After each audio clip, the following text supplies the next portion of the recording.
வணக்கம். இது உங்கள் நூப் ட்ரேடர் தமிழ். லாஸ்ட் ஒரு 1 வீக்காவே நம்மகிட்ட எந்த விதமான பதிவும் இருந்திருக்காது. ஒரு சின்ன ஃபங்க்ஷன். அதை தொடர்ந்து அப்படியே கொஞ்சம் ஹெல்த் இஷ்யூஸ். அதனால் 1 வீக்கு நம்மளால வீடியோ போட முடியல. இனிமேட்டு வீடியோஸ் எல்லாம் டெய்லி வரும். நான் செபி ரிஜிஸ்டர்ட் அனலிஸ்ட் கிடையாது. இந்த பதிவில் வர எதுவுமே டிப்ஸோ கால்ஸோ கிடையாது. ட்ரேட் பண்ணுறதுக்கு முன்னாடி உங்கள் ஃபினான்ஷியல் அட்வைசரையோ இல்லை செபி ரிஜிஸ்டர்ட் அனலிஸ்ட்டையோ கேட்டுட்டு ட்ரேட் பண்ணுங்கள். வாங்க இன்றைக்கி வீடியோக்குள்ளே போகலாம். லாஸ்ட் வீக்கு ஈரான் இஸ்ரேல் மேலே குண்டு போட்டானா என் போர்ட்ஃபோலியோ மேலே குண்டு போட்டானே தெரில. ஸோ என் போர்ட்ஃபோலியோ ஃபுல்லாக அப்படியே ரத்த ஆறாக ஓடிக்கிட்டு இருக்கு. இன்னும் அதுலேருந்து மீள முடியாமல் இருக்குது. இன்றைக்கி இப்போது பார்த்தீங்கன்னா டைம் வந்து 10:10 சரியா. அண்டு நிஃப்டி பார்த்தீங்கன்னா 23 பாயிண்ட் ப்ளஸில் ஓடிக்கிட்டு இருக்கு இது வரைக்கும். ஸோ நிஃப்டி இன்றைக்கி எனக்கு தெரிஞ்சு பெருசாக கீழே இறங்க வாய்ப்பு இல்லைன்னு நினைக்கிறேன். நேற்றோட லோ கட் பண்ண மாட்டாங்கன்னு நம்புகிறேன். கட் பண்ணாங்கனாலாம் ரொம்ப கஷ்டம். ஒரு 24,750 அந்த ரேஞ்சை மேபி கட் பண்ணிட்டாங்கன்னா, நேற்று லோவை கட் பண்ணிட்டாங்கன்னா மேபி வரலாம். அண்டு பேங்க் நிஃப்டி படி பார்த்தீங்கன்னா, ஸோ பேங்க் நிஃப்டி ஒரு சின்ன இன்வெர்டட் ஹேமர் வச்ச மாதிரி தெரியுது. உங்களுக்கு அப்படி ஏதாவது தெரியுதா? ஸோ இன்வெர்டட் ஹேமர் என்னென்னா, அதை பற்றி நீங்கள் பண்ணணுன்னா கூகுள் பண்ணி பாருங்கள். அது என்னென்னு உங்களுக்கு புரியும். இன்வெர்டட் ஹேமர்னால் ஒன்றும் இல்லை, அது ரிவர்சல் ட்ரெண்ட் மாதிரி. மேபி இங்கேருந்து திருப்பி மேலே போகலாமா அப்படின்ற மாதிரி ஒரு ட்ரெண்ட். அது பார்க்கலாம் என்ன நடக்குதுன்னு. அண்டு ஹெச்டிஎஃப்சியோட Q2 ரிசல்ட் வந்திருக்கு. அது ரொம்ப நல்லா வந்திருக்கு. பட் இருந்தால் ஷேர் பெருசாக இன்றைக்கியோ ஃப்ரைடோ ஏறின மாதிரி தெரியல. பார்ப்போம். மேபி அந்த நியூஸ் நல்லா படிச்சதுன்னா மேபி ஹெச்டிஎஃப்சியே போதும் நம்ம பேங்க் நிஃப்டி மேலே தூக்குறதுக்கு. ஸோ ரொம்ப பேசாமல் நீங்கள் நியூஸ்குள்ளே போகலாம். ஸோ டைட்டனோட Q2 பிஸ்னஸ் அப்டேட் வந்திருக்கு. ஸோ அனலிஸ்ட்லாம் எக்ஸ்பெக்ட் பண்ணதோட ரொம்ப நல்லாவே வந்திருக்கு. ஏன்னா கஸ்டம் டியூட்டி வேறு குறைச்சிருந்தாங்களே கோல்டு, அதனால். ஸோ எவ்வளோ ஏறி இருக்குன்னா, ஸோ இயர் ஆன் இயரில் பார்த்தீங்கன்னா 25% அவங்களோட ரெவன்யூ க்ரோத் ஏறி இருக்குப்பா. 25% அதிகமாக இருக்குங்க. அண்ட் ஸ்டோர்ஸ்னு பார்த்தீங்கன்னா 75 ஸ்டோர்ஸ் இது வரைக்கும் அப்டேட் பண்ணியிருக்காங்க. இது வந்து செப்டம்பர் எண்டு வரைக்கும். ஸோ ரிசல்ட் கிடையாது, இது வெறும் Q2வோட அப்டேட் தான். அடே எப்பா. ஸோ மார்னிங் நல்லா ஒரு ஓப்பன் கொடுத்துருக்கான். அங்கேருந்து ஒரே ஃபால் தான். இப்படி கத்தி மாதிரி கீழே விழுந்துக்கிட்டு இருக்கான்.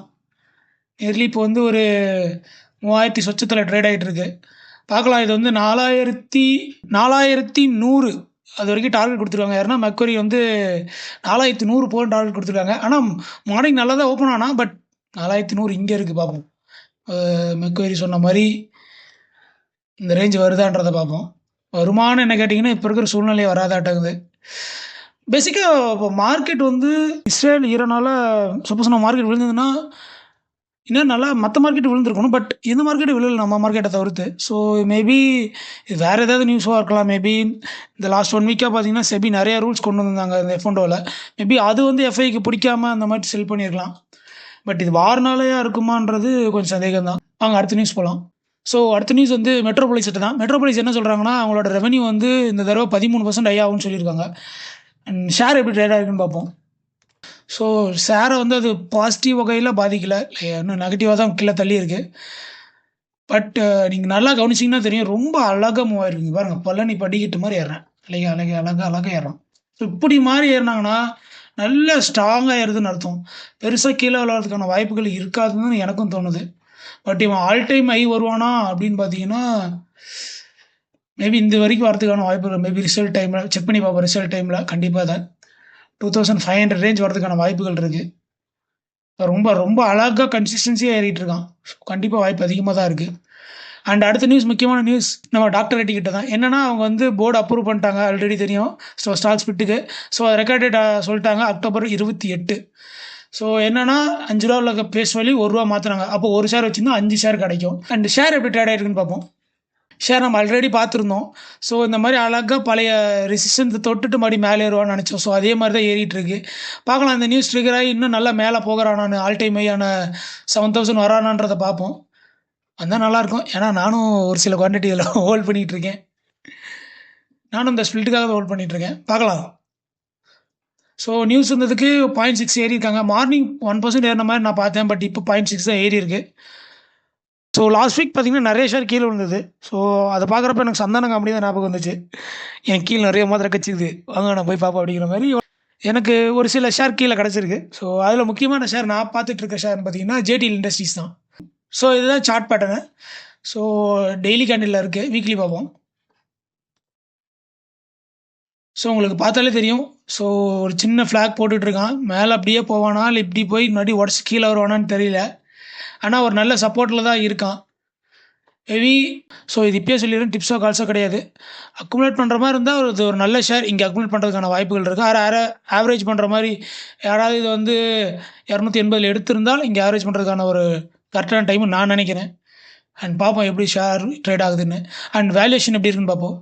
வேல்யூஷன் பார்த்தீங்கன்னா 4000 கோடி தான். ஸோ ஒரு நல்ல ஸ்மால் கேப் கம்பெனி தான். அண்ட் ஃபேஸ் வேல்யூ பார்த்தீங்கன்னா ₹2 இருக்குது. டிவிடெண்ட் ஈல்டு ரொம்ப 0.1 தான். ஸோ புக் வேல்யூவோட கிட்டத்தட்ட ஒரு 4-5 மடங்கு நல்லா மேலே ட்ரேட் ஆகிட்டு இருக்கான். பிஇயும் 40 கிட்ட ட்ரேட் ஆகிட்டு இருக்கு. ஸோ இன்னும் கொஞ்சம் இறங்கினா மேபி நல்ல டைம் டு அக்குமுலேட் நினைக்கிறேன். அண்டு பிஇ பார்த்தீங்கன்னா 32 இருக்குது. Median BE 27.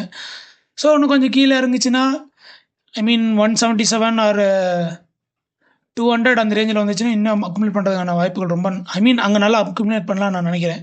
ஸோ இங்கே ஸ்டார்ட் பண்ணி இது வரைக்கும் அக்குமுலேட் பண்ணலாம்னு நினைக்கிறேன், இதை ஸ்டாப் லாஸாக வச்சு.